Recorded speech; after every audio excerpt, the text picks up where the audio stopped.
Hello നമസ്കാരം, എല്ലാവർക്കും ദീപാവലി ആശംസകൾ. ദീപാവലി വെളിച്ചത്തിൻ്റെ മാത്രമല്ല, മധുരത്തിൻ്റെ സന്തോഷത്തിൻ്റെ ദിവസം കൂടിയാണ്. അപ്പോൾ നമ്മൾ രണ്ട് മധുരം ഉണ്ടാക്കിയിട്ടുണ്ട് കേട്ടോ. ഇന്ന് നമ്മൾ തികച്ചും വ്യത്യസ്തമായിട്ട് നല്ലൊരു പേടയും നല്ല ഹലുവ ഉണ്ടാക്കിയിട്ടുണ്ട്. ഇതിൻ്റെ പ്രത്യേകത എന്ന് വെച്ചാൽ മില്ലറ്റ് കൊണ്ട് ഉണ്ടാക്കിയിട്ടുണ്ട്. മില്ലറ്റിൽ ഫിംഗർ മില്ലറ്റ് ഉണ്ടാക്കിയിട്ടുണ്ട്, അതായത് നമ്മുടെ റാഗി കൊണ്ട് ഉണ്ടാക്കിയിട്ടുണ്ട്. പ്രത്യേകത എന്ന് വെച്ചാൽ ഞാനല്ല ഉണ്ടാക്കിയ, നമ്മുടെ വൈഫാണ് ഉണ്ടാക്കിയത്. ഇതുകൊണ്ട് നമ്മളിത് പേടയാണ് ഉണ്ടാക്കിയിട്ടുണ്ട് കേട്ടോ. ഇത് നല്ല റാഗിയുടെ പേടയാണ്. മറ്റുള്ള ഷുഗറും മിൽക്ക് പൗഡറും ഒക്കെ ഉപയോഗിച്ച് നമ്മൾ ഉണ്ടാക്കുന്ന അതിൽ നിന്ന് വ്യത്യസ്തമായിട്ട് റാഗി പൊടിയാണ് ഉണ്ടാക്കുന്നത്. കടല ഇത് എത്ര ഗ്രാം നമ്മൾ ഉണ്ടാക്കി സൂചിയെ? 2 കപ്പ് 250 മില്ലി ലിറ്ററിലാണ് വെള്ളത്തിൽ. അതിൽ എന്തൊക്കെയാണ് ഉപയോഗിച്ചേ? കപ്പലണ്ടി ചേർത്തുണ്ട്, തേങ്ങ വറുത്ത് ചേർത്തു അല്ലേ? തേങ്ങ വറുത്ത് ചേർത്തു. വളരെ സിമ്പിളാണ് കേട്ടോ. തീർച്ചയായും നിങ്ങൾക്ക് ഉണ്ടാക്കി നോക്കാം. പിന്നെ വേറെ എന്താ ചേർത്തതിൽ? നെയ്യ്, പിന്നെ ശർക്കര, പാൽപ്പൊടി ചേർത്തിട്ടുണ്ട്. പാൽപ്പൊടി ചേർത്തിട്ടുണ്ട് അല്ലേ? ഡ്രൈ ആയിട്ട് പാലും നല്ല ഉപയോഗിച്ചിട്ട് പാൽപ്പൊടി ചേർത്തിട്ടുണ്ട്. നമ്മൾ ശർക്കരയാണ് ചേർത്ത്, പ്രത്യേകം നോട്ട് ചെയ്യണേ. ശർക്കരയിലാണ് ഉണ്ടാക്കിയിരുന്നത് കേട്ടോ.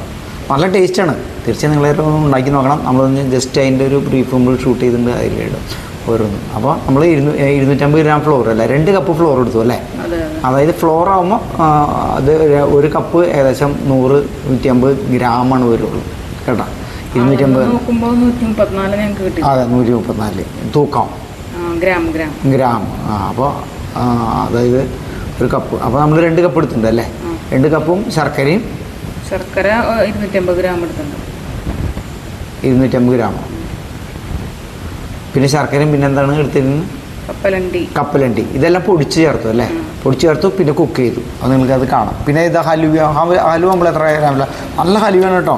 നല്ല ടേസ്റ്റാണ്. നമ്മുടെ ടോട്ടൽ കൺസെപ്റ്റ് മൈദ അല്ലെങ്കിൽ കോൺഫ്ലോർ ഉപയോഗിച്ചിട്ടുള്ള ഇതിനും വ്യത്യസ്തമായിട്ട് നിങ്ങൾ തീർച്ചയായും ട്രൈ ചെയ്യേണ്ട ഒരു ഇതാണ്. ഇതൊക്കെ എത്ര ഗ്രാമിനാണ്?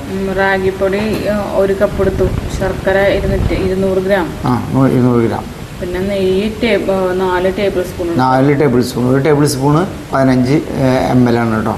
അപ്പോൾ 4 ടേബിൾ സ്പൂണ് 30-60 ml ഉണ്ടാവും കേട്ടോ. 60 ml. അപ്പോൾ അത് നെയ്യൊന്നും പഞ്ചസാരയോ ഒന്നും അധികമില്ല കേട്ടോ. പഞ്ചസാരയല്ല, ശർക്കര ഒന്നുമില്ലാതെ നല്ല ടേസ്റ്റി ആയിട്ടുള്ളത്. ഇത് നമ്മൾ ചൂട്ടോട് കൂടി കട്ട് ചെയ്തുകൊണ്ട് കേട്ടോ. അല്ലെങ്കിൽ നല്ല ഫിനിഷിംഗ്, വളരെ സോഫ്റ്റാണ്, നല്ല ടേസ്റ്റാണ്. ടോട്ടലി ഡിഫറെൻ്റ് ആയിട്ടുള്ള ഒരു ഹലുവ. തീർച്ചയായും നിങ്ങളെല്ലാവരും ഉണ്ടാക്കി നോക്കണം. ഇന്നിപ്പോൾ ദീപാവലി കഴിഞ്ഞാൽ ഉണ്ടാക്കി നോക്കണം. നല്ലൊരു സ്വീറ്റാണ്. അപ്പോൾ റാഗിയുടെ ഗുണങ്ങൾ കൂടി നിങ്ങൾ സ്പ്രെഡ് ചെയ്യാൻ കേട്ടോ.